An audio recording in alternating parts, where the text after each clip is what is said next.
This is CHSR 97.9 FM here in Fredericton, New Brunswick, Canada. This is Python's Paradise, your film and music show, and this is your host, Greg Gilbert, aka the Python Hyena. And folks, Midnight Cowboy celebrates its 50th anniversary this year. Yes, and we have one of the stars of the film on the phone with me today. Yes, we have the lovely Tina Scala calling in today. How do you do, Tina? Oh, I'm fine, thank you, Greg. What's it like in Las Vegas right now? It's beautiful. I love the weather. I love everything about Vegas. You should come and visit. Yes. Well, I heard it's the City of Lights. Tell me about that. About the what? I heard that it's the City of Lights. Oh, it's beautiful. At night time, it's so beautifully lit up. I don't know. They use up so much electricity. It's amazing. I mean, it is like it's daylight at night time. And Las Vegas Boulevard, that's the main street in Las Vegas where all the casinos are. And they're all lit up, you know, like it's like daylight. Yes. Well, all these beautiful casinos, you know. Yep. I enjoy so much living in Vegas.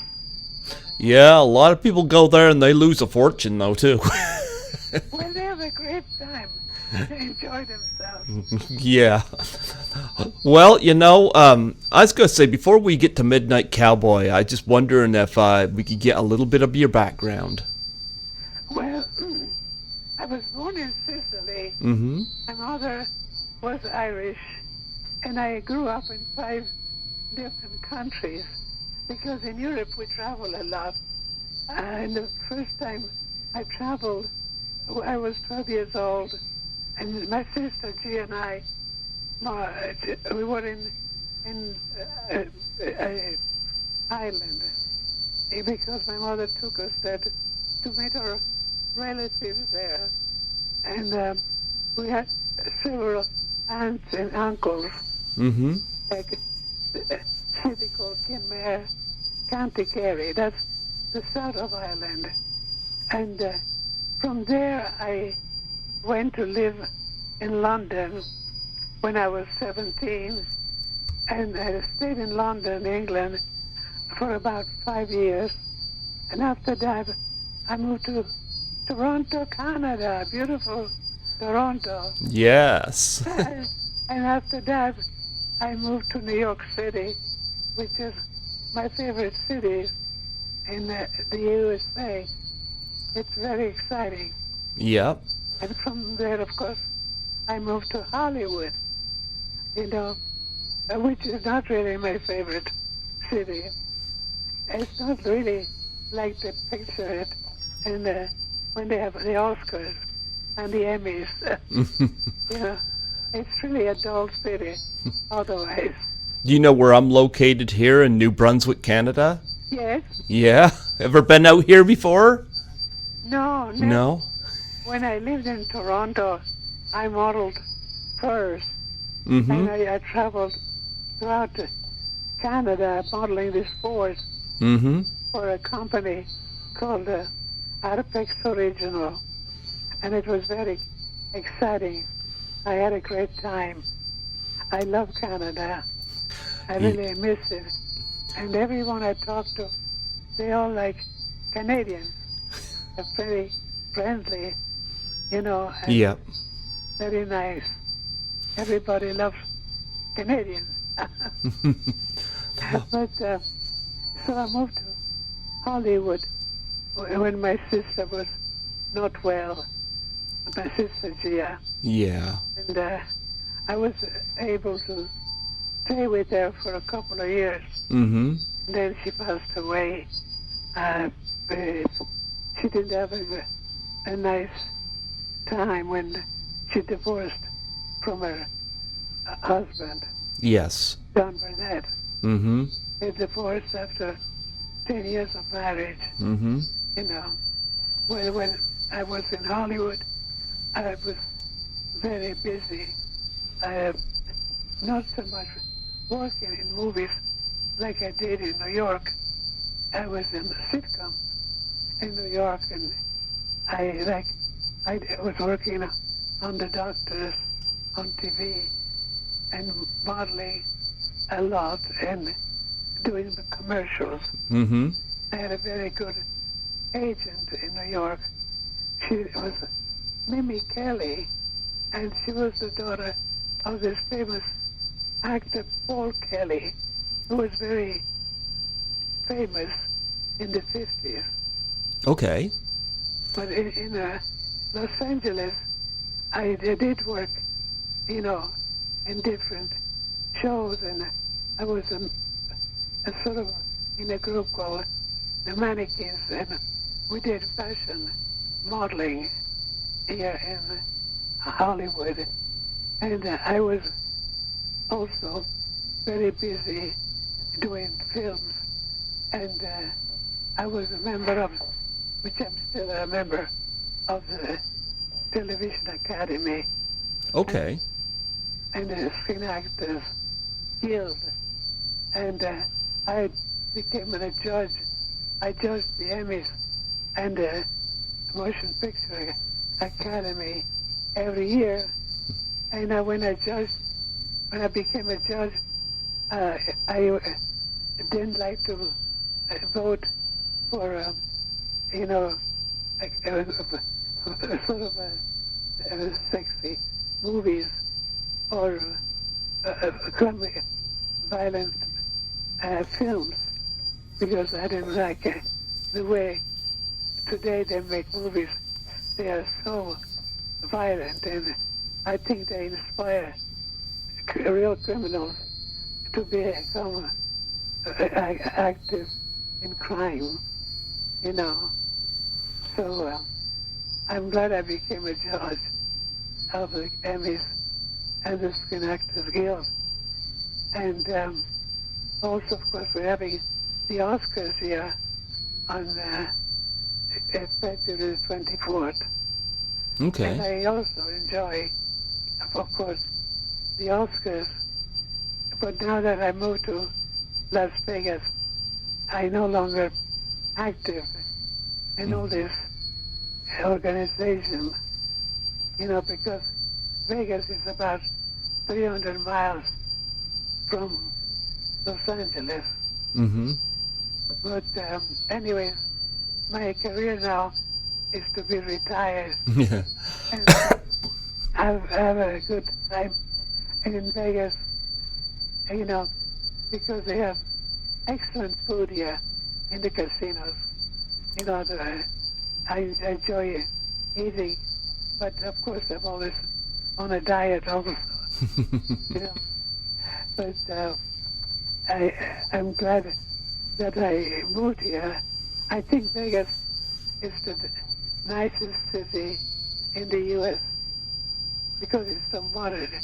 You know, it's not depressing.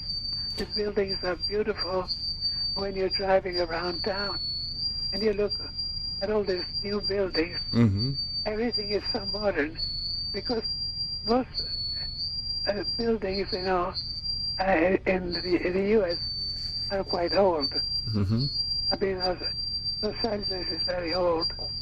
And I've visited many cities in the U.S. apart from New York and L.A.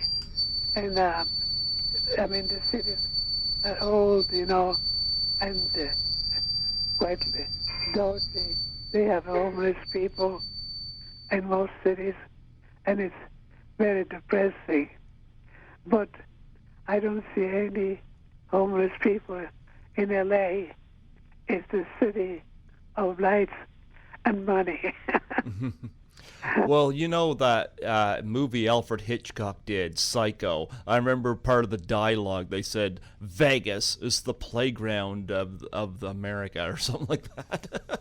Well, you know, they say, what you do in Vegas stays in Vegas. So when people come here, they can go crazy. I mean, they do have a lot of car accidents because most of the tourists, they drink and they take drugs here, especially now that marijuana is legit, you know. So there's more accidents on the streets. And a lot of attorneys, they advertise on television. There's thousands of attorneys that get a lot of clients because of the alcohol and marijuana. And they sort of cross the red light. Yeah. So, but otherwise, there's a lot of good time that the tourists, have. Mm-hmm. And a lot of them are from Los Angeles because they drive to Las Vegas. And each week, I think Las Vegas gets about 30,000 tourists that come here each week. And the casinos make about 100,000, not 100,000, but much more than that in dollars, and so the city is very rich, and they're always constructing new buildings, new casinos, all the time. They are building so many homes right now and casinos because a lot of people from the East Coast moved here to Vegas to retire here because it's so pleasant to live here, I mean, everything is modern, and of course, we have air conditioning, so the heat doesn't bother us. It has no effect. I mean, I never feel the heat or the cold weather, but otherwise, I'm so happy to be here. And even though I'm not working right now in movies, but I guess I'm just, enjoying my retirement. And I have quite a few friends that I've made here. And people are very friendly, very nice. But, when I lived in New York, that was my favorite city because in New York, I had, this agent who sort of placed me in a lot of commercials. Even though I don't smoke, she put me in a lot of commercials that smoking on the set. Yeah. And again, there's movies. And I had a very exciting life. I met a lot of exciting people. Well, of course, New York is very glamorous. Well, New York is where Midnight Cowboy was set. Of course, John Voight playing Joe Buck, who wants to leave his homestead, which he had a very questionable upbringing, but he wants to leave his homestead to go to New York City to try to make it. And of course, he has his conception of making it and reality are two different things. And of course, he shows up to New York and meets this shady fellow named Ratso Rizzo, played by Dustin Hoffman. And of course, you got a little part in there. And I just wonder if you could tell me how you got involved in Midnight Cowboy and the process. Well, I had a boyfriend in New York that worked for United Artists, and we had, some part in United Artists. He was one of the agents there, and one day he called me and said, "Would you like to be in a movie?" Oh, I said, "Yes, I wouldn't mind." So he said, "Okay, Brian, call the director, and he'll put you on." And so I got the part. It was a small part, but very exciting. And I had a great time shooting for 3 days. And although it's a small role, but it was very exciting. And meeting with Dustin Hoffman and John Voight, and the director Yep. was English. John Schlesinger. Yep. Yes, he was very, very charming. He kept calling me, Miss Scala, would you do this? Miss Scala, yeah, now do go in the trench. Oh, so I just had to sort of go down on a chain because Midnight Cowboy Dustin Hoffman was just a little shorter than me.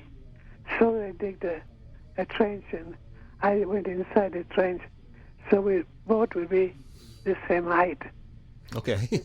That took some time, but finally I got in there, and John Voight, meanwhile, he was trying to date me, and he liked me a lot, but I was engaged, my boyfriend, so, I wouldn't date any other guy, so I kept telling him, I'm engaged, I don't go out with other guys, Meanwhile, Dustin Hoffman is a very funny guy.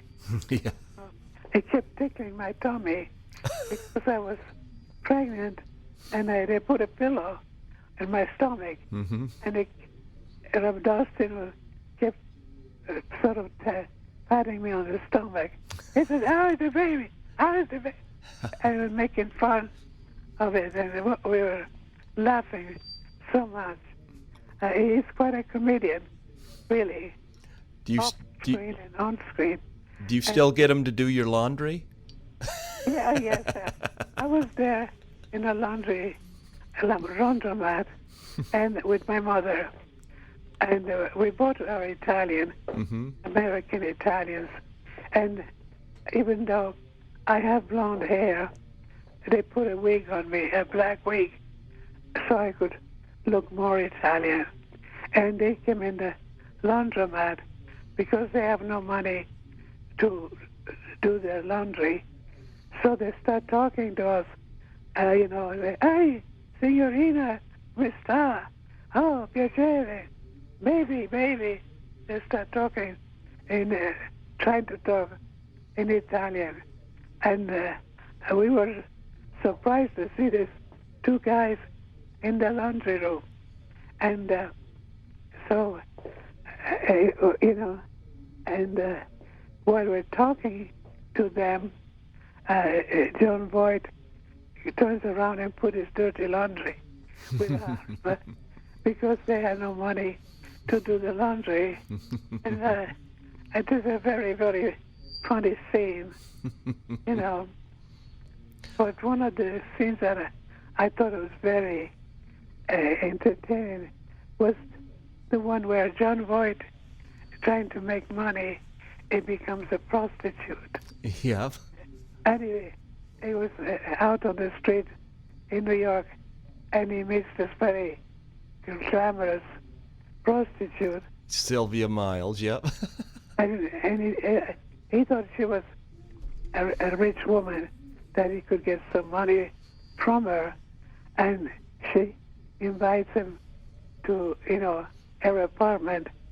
And while he was there, he asked her for money. And she said, "No, I want you to pay me. I'm not going to give you any money." So he was very upset about it. But the scene itself, I think it's hilarious, And the other one where John Voight is in the bus and going to Florida. And that was very tragic, really. Yeah. He dies on the bus. Yeah, right, so, yep.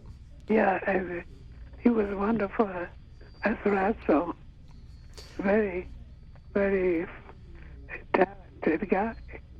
Well, Dustin Hoffman had This was his second role. He had scored a major hit with The Graduate 2 years prior, Oh, and yes, of course. he follows that up with Midnight Cowboy, and his roles in the '70s, like Marathon Man, Kramer versus Kramer, Lenny. I mean, he's had quite the career, and he's won 2 Academy Awards. Of course, John Voight went on to win one himself. And Dustin Hoffman's quite a character actor, always interesting to watch, and great in this movie, especially where he does the limp and all that, and that famous scene where he slaps the taxi cab and goes, "I'm walking here, I'm walking here." That's funny. His character was so entertaining. Mm-hmm. I mean, even though it was a tragic story, Mm-hmm. but it was very humorous, a very funny, tragic sort of character he played, But he was wonderful. He really, they deserved an Oscar. And I was so glad to have worked in that movie. One of the things I loved about the movie is the locations. There were so many great locations in it, so many really interesting characters, and I really liked the woman that had the kid, and he kept running the little toy mouse through her hair and whatnot. Oh, right. My God. Yeah. No, but really strange people. Yep, and you had a lot of great actors in it. We mentioned Sylvia Miles, but John MacGyver as Mr. O'Daniel, and you had, of course, Brenda Vaccaro as Shirley. I love those orange bed sheets that she was on and whatnot. And you had Bernard Hughes as Townie. Ruth White in her very last role as Sally Buck. And you had, of course, Jennifer Salt, of course, was the daughter of screenwriter Waldo Salt. Of course, Yes. Jennifer playing Crazy Annie. You had a really good cast in this, a young Bob Balaban in this as well. And one of my favorite scenes is when they went to the Andy Warhol party. And Oh, yes, yes. just great uses of camera and locations. And those are the things I loved about Midnight Cowboy. I know. It was a wonderful movie. Mm-hmm. When it shows on TV, I always watch it over and over. You never get bored with it. No. But after that, I left New York and I came to Hollywood. Mm-hmm. And that's when my sister passed away. And she died in 1972. The year I was born. You were born in 1972, That's right. so you're still young. Well, I suppose, yeah. Yes. Let's talk about your sister, Gia Scala. Of course, you did a book called The First Gia. You want to talk about that? Yes, because when she left Sicily to go to live with my aunt in Long Island and go to school there, in Europe, the families always send their children to other countries to learn a different culture. Here we're too far away from Europe, so we can't do that. But my parents sent her to Long Island to live with my sister, my aunt Agatha, and their family. And while she was there, she went to New York, and she was doing a TV show, sort of like a celebrity, and this man that came from Hollywood saw it on television on this show, and he contacted her, and he invited her to come to Hollywood to do a screen test because she was very beautiful. And they brought her to Hollywood, and there they gave her the screen test, and they decided to give her a contract. She got a 7-year contract with Universal, and but they changed their name because most actors at that time, if they was under contract they all got new names, glamorous names like Kim Kovac, Gregory Peck. And they were not their real name, of course. And so my sister was Josephine Scoglio. That is, my mother was, one of her relatives' name was Josephine.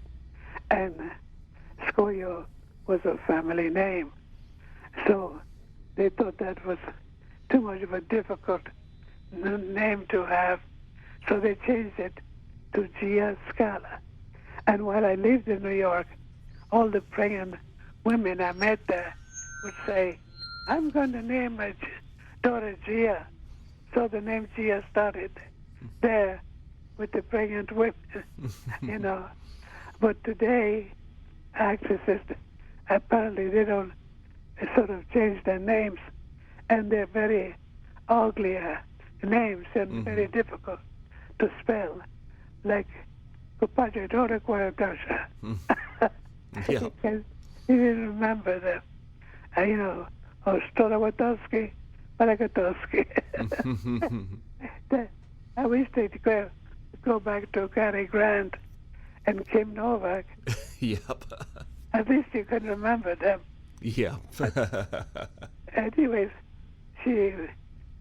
Universal immediately put her in a lot of movies, co-starring with big stars like Glenn Ford, Robert Taylor, and with Errol Flynn. And she made dozens of movies.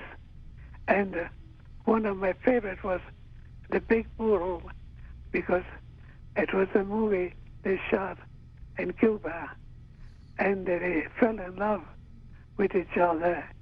And they had a relationship for a long time while they were in Hollywood. Because Errol Flynn is Irish. And of course, my sister was partly Irish because of my mother, So they were very compatible together, and they made a nice couple.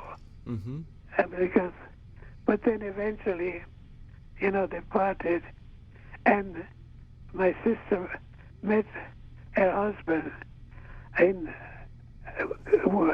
it was the MGM. His name was Don Burnett. He had his own show at MGM called Northwest Passage.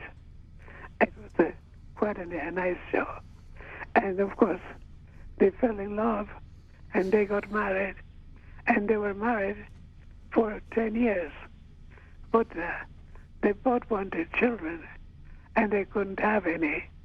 So my cousin in Italy, he was a gynecologist, and she went to visit my cousin, and he checked her out and found out that she couldn't have children.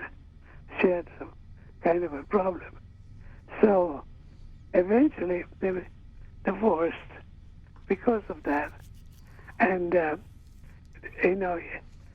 my Don Burnett went to live with Rock Hudson, and my sister was very angry, and she felt sort of lonely after her marriage, and she met Anna Cashby, Marlon Brando, ex-wife. Okay. And, they became sort of friends. And Anna Cashby had some bad habits. She liked drinking and taking drugs. But anyways, she got my sister into those habits. And eventually my sister died because of the bad habits she learned from Anna Cashby. And of course, I was very upset when she passed away. Oh, I don't blame you. She was my hero, my older sister. Mm-hmm. And I always admired her. She was so talented, you know.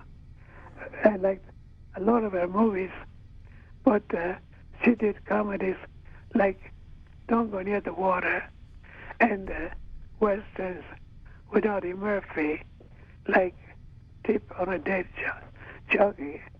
And I liked all the movies she made, like with Doris Day, The Tunnel of Love, Mm-hmm. and the one with Glenn Ford that was very funny. It was Don't Go Near the Water. That was I like most of her movies that she made. She also did some Alfred Hitchcock movies. Oh, what Hitchcock movies was she in? She was, um, let me see,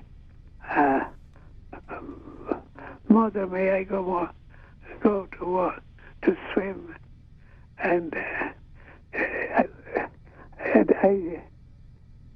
I can't remember Okay. names of them, but she made one in Germany, and one she made in London, and that was with this famous English actor, and that was very funny.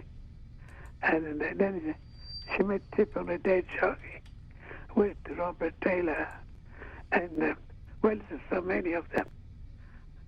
But the Alfred Hitchcock ones, you know, there's one I couldn't find except for this one.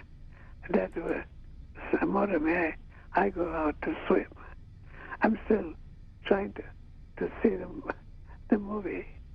Oh, you know, I have to try and get it. But Oh, it says here she was in Alfred Hitchcock's Presents. She was in Mother, May I Go Out to Swim. Yeah, yeah, that was one of his TV shows. I was just looking that up here. She was also in Guns of Navarone, of course. Guns of Navarone. Yeah. I mean, that was one of my favorite movies. It was one of the best war movies that was ever made. It was shot in Greece. Mm-hmm. And I went to Athens to see where the guns were, and the guns were fake. I went to Rhodes, and I met the woman that was the interpreter when they were shooting the movie in Rhodes. And so I asked her, where are the guns? And she said, no, they were fakes. And she pointed at a sort of what you call it, a hill far away in Rhodes, and they pretended that they put the guns inside that hill, you know, that was by the water. But well, the movie was wonderful. Every time it plays on TV, I see it. Mm-hmm. It's so enjoyable. You know, there were great actors like Gregory Peck, Anthony Quinn, David Niven. Mm-hmm. They were all marvelous. And Gia played a German spy, and her hair was short and blonde, and she was wonderful in the movie. At the end, she gets shot when they find out that she was a spy. But we in here in L.A., we used to have a wax museum near Disneyland, and unfortunately, the museum was closed, and they removed the sets. But Don't Go Near the Water, the set was there in the museum, and I used to take my friends there when, ever I went there, and I took photos with the wax figure of Gia and all the other actors. And now I'm sort of sad that they removed the set, and I found out that it was purchased in Korea, and now the set is in Korea. Hope to come to never on. But anyways, I was really, really upset. I wanted to buy one of the waxes of Gia, but they wouldn't allow me to buy one. You know, the wax figure, like we have here one in Las Vegas now, but it's really nothing like the one we had in Disneyland Mm-hmm. in Los Angeles. But now I'm glad that I wrote a biography because it will sort of clarify a character and a background, Mm-hmm. which is nothing like some of the Hollywood actors, that come to Hollywood from little towns and try to become stars Yeah. in Hollywood, but they're very difficult to live in Hollywood if you have no finance, no money. And most of them think they're going to become stars in a short time, Mm-hmm. because they're beautiful or they're very talented. So anyway, she came from a nice family, and she, ended up with bad people in Hollywood. It was nothing that could be done. When I was in Hollywood, I made a movie called Capone. I played the wife of the gangster in Yeah, Capone, you got to. that at the time was ruling Chicago. Mm-hmm. And eventually Capone, he moved to Chicago, and he tries to kill my husband, Eric Guardino, in a car scene. And it was wonderful working with Ben Gazzara Mm-hmm. and Eric Guardino. The scenes were wonderful, and actually Sylvester Stallone, at that time he wasn't a star, so Yeah, he played your bodyguard, he right? played my bodyguard. He was like protecting me Mm-hmm. from the gangsters. But I enjoyed a lot working with them, Ben Gazzara and Harry Guardino. Yeah, you had a good cast in that. Susan Blakely, John Cassavetes, Royal Dano, Dick Miller. Yep. Yeah, Yep. and it was so sad. He died very young. Yes. And it was so much fun working with him. He was very pleasant, Yes. And I was really surprised when I found out that he died, very young. When I came to Hollywood, I didn't go to auditions because in New York, what you see, they're very different, in the film industry there. There's no nepotism. If you are good looking and you're talented, they hire you immediately. But in Los Angeles, it's who you know and what you know. And of course, the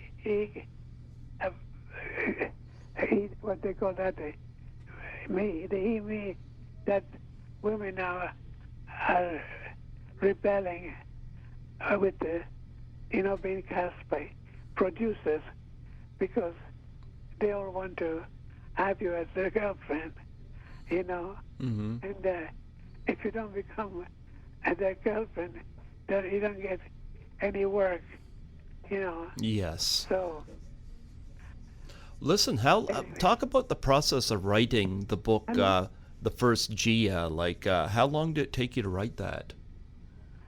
Well, it took about maybe a couple of months. Okay. You know, I worked with this writer here from Vegas, and she did a lot of research work. Like in Ireland, I never met my grandfather. You know, my grandmother was in her 90s when I met her, when I went to Ireland. But she found out, that my grandfather, his name was Cornelius, you know. But she was a very good a writer. The book, everybody loves the book. When they read it, they say, oh, excellent, very entertaining. And I put about 50 letters, 50 pages in the book because most biographies I had read, there are no photos, just a lot of writing. And I think people, they get bored if they just, find to write a lot without any pictures. Yeah. So there's about 50 photos to see if you read the book. And I'm very glad that I did write this biography. And also, eventually I might write a biography about my career in Hollywood. And like I said, I didn't work too much in New York because I didn't bother to go on interviews.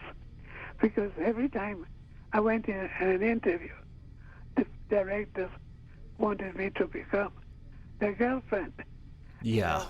They'd interview me and say, oh, well, why don't we have dinner tonight? We must get to know each other if you're going to work in my film. I'd like to know you better. And I knew what that Yeah. meant. Well, that's going on a lot now, too. I'm sorry? That's going on a lot now with the Me Too movement. Yeah. That's right.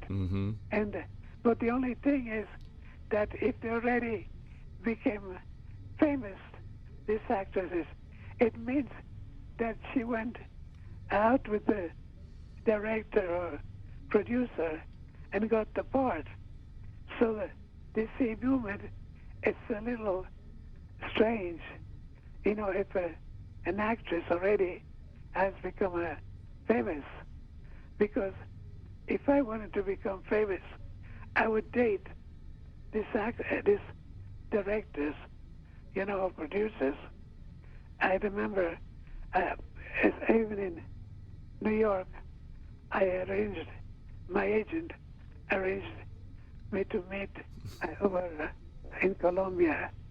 And when I went for an interview with him, as soon as he saw me, I walked into his office, and as soon as he saw me, he stood up and said, oh my God, and he started chasing me around his office, and I quickly ran out into the street. I was so surprised that, his behavior. And of course, I never got any work with Colombia. But it does the same thing in Hollywood. It's you got all the time to go out for dinner. So I stopped going on interviews. But I had a girlfriend who heard about they were casting Cowboy, and she insisted for me to go on an audition. I really didn't want to go, but fortunately, the director's wife was the casting director. Okay. So she cast me as the wife of Harry Guardino because she was a woman and she didn't ask me to go for dinner with her before she would cast me. Okay. You know, so this e-movement is sort of hypocritical, you know, because if they refused to go and get to know the director better by going to dinner with them and being cast, it means that she had to put out in order to get the part. So I don't know why they're now complaining about these producers or directors, because they knew what they had to do if they got the part. You know what I mean? Yeah. Well, the book is called The First Gia, about yeah. It was the name Gia. And, Yeah. after that, now it's become a very popular film.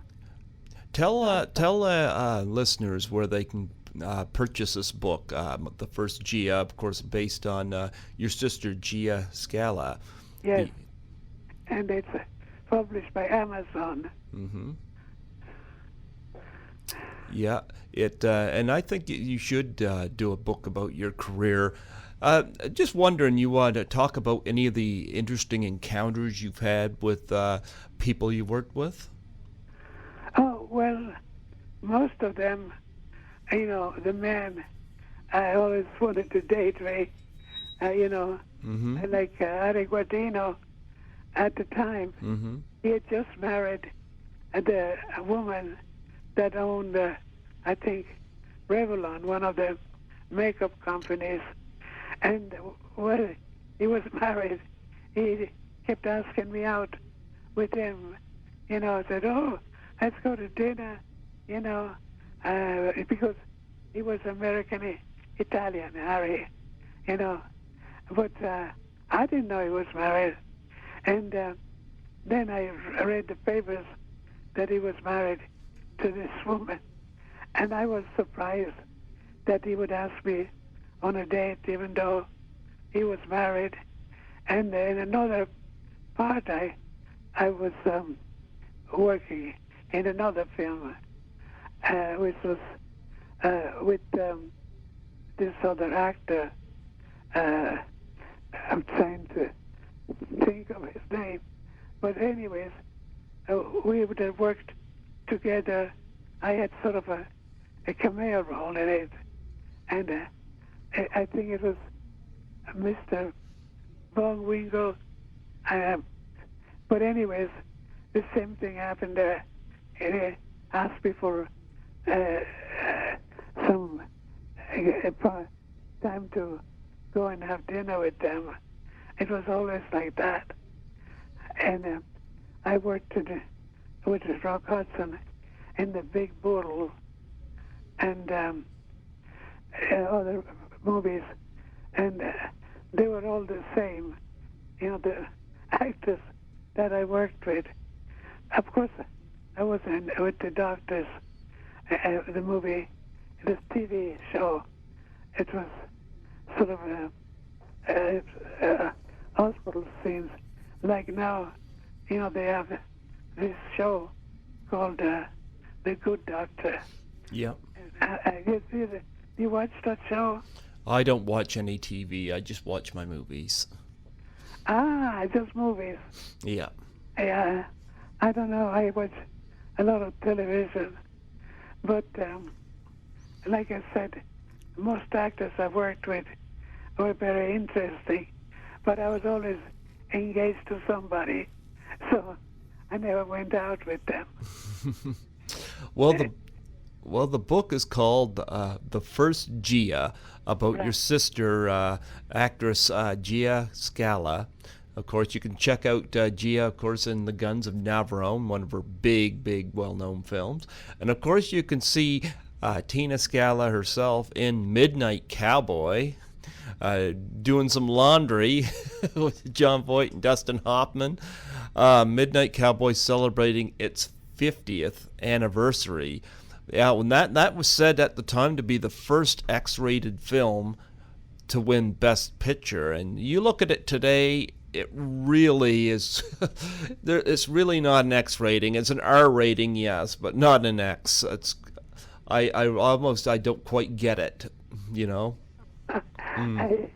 Today, with all the X-rated movies that are making, Midnight Cowboy, it's very mild. Yes, it is. X-rated. You know, by the way, James Gardner, I worked with him in another movie, and again, while we were doing the scenes, he asked me out to dinner. He said, "Oh, I'd like to know you better," you know. And again, he was already married. So most of these actors, and when they were already married, they try to date me, you know. And I don't think that was nice. But that's how men are, you know. Yeah. Not all of them, but most of them. And I don't like that. I wouldn't like to date a married man. No. No. I have my principles. Well, you know what? That's a great thing to have. Yes, that's true. Yes, I don't think it would be nice for their wives. I mean, I wouldn't like my husband to date other women, you know. No. Even though I'm not married. But, well, you know what? I appreciate you coming on here, you know, and I think we did a really good interview. You happy with this interview? Yes, I'm very happy. I'm very happy with it too, you know, and I was so happy. I want to throw out an acknowledgement to Mimi Ecker for hooking this up. It was really cool of her to do that, and how did you find out about the Midnight Cowboy with me working on Midnight Cowboy? Well, here we are, 2019, and when I was late last year, I was putting together a list of people I wanted to reach out to interview, and one of the things I do is I try to select. I do it by month so that I don't overstate myself and reaching out to too many people. But I wanted to find people from movies that were celebrating anniversaries, because generally anniversaries are a perfect pitch to sell an interview on. And so Midnight Cowboy was celebrating its 50th anniversary, and I went on to see who I could find that was available. And I went through and unfortunately a lot of people from it have passed on, but I found you, and I was like, I thought that was fantastic. I saw the Facebook page, and that was what I addressed, and Mimi got hold of me, and she connected me with you. Oh, that's wonderful. And how did you get into contact with her? I guess she is the one operating your Facebook page, I guess. Yes, right. She is. Yep. Right. I have a Facebook, you're right. Yeah. And I get a lot of calls. She calls me and she says, so-and-so and so would like to talk to you, you know. And a lot of them I don't bother to call back because I don't know who they are. But you sounded legitimate. Well, I appreciate that. Well, but you're right that a lot of actors, they die quite young. I'm surprised. I'm sure some of the actors in Midnight Cowboy are already gone. Oh, there's quite a few gone, yeah. Really? I know. Although John Voight and Dustin Hoffman's still trucking. I know. I mean, even John Voight is still alive. Yep. And working. It's amazing. Yep. But, a lot of them, sadly, they all passed away. Of course, I'm half Irish. You know, Irish people live a long life. My grandmother, she was 95 and still working at home. And most women at that time, they put them in the senior places, you know. But she was still working at home with no help at all. was very strong. So I'm strong too. I'm very lucky, but I'm shocked about the amount of actors that die in their 60s. Oh, yeah. 60 is still young, Mm-hmm. where I'm concerned. But it's also how you live, you know. If you live a clean life, and I'm a vegetarian, Mm-hmm. and I take a lot of vitamins. I believe in taking vitamins, Mm-hmm. and I live a clean life. I don't smoke, I don't drink, and my sister was quite a inspiration for me, Mm-hmm. you know, to live clean and no drinking, no smoking, and just live a healthy life. I think you can live a long time, Absolutely. you know, because I think people that die young is because they really want to die, I believe, because if you're happy and you are enjoying life, I don't think you pass away young, you know. Mm-hmm. But even in Sicily, I have relatives, and I called my cousin last week, and he told me that his two brothers had died. I was shocked. Mm-hmm. You know, I thought they were alive and living and having a good life. One of my cousins was an attorney in Sicily, and his brother was also a judge in Sicily, Mm-hmm. Messina. And I was shocked that they both died so young. Yeah. You know, Mamma Mia. I couldn't believe it. They were so active and strong and famous, because I come from a family that were in Messina. We're sort of VIPs, you know. All my relatives were judges and uh, people in the export business, like my dad, you know. Mm-hmm. And so this cousin of mine, Marco, Mm-hmm. said, when are you going to come to visit with us? And I said, oh, I'd love to, but I'm so busy right now here, you know, but I'd love to go back to Sicily. I really miss it, you know. After all, it was my home. That's where I was born, you know. But unfortunately, people, I don't know if they know when they're going to die or how long they're going to live, you know. So Well, it's best to live for the present time and not to think of the future. You know, that's what I believe. well, Live for today, you know. well, you know what? You certainly have lived. And you know what? I appreciate so much you coming on here today and talking about your sister Gia Scala and talking about your career and working on Midnight Cowboy. I want to thank you for coming on here today. And like I said, when this is ready, I'll get it out to you. But I need your patience on that. But when she's ready, I'll definitely send it to you.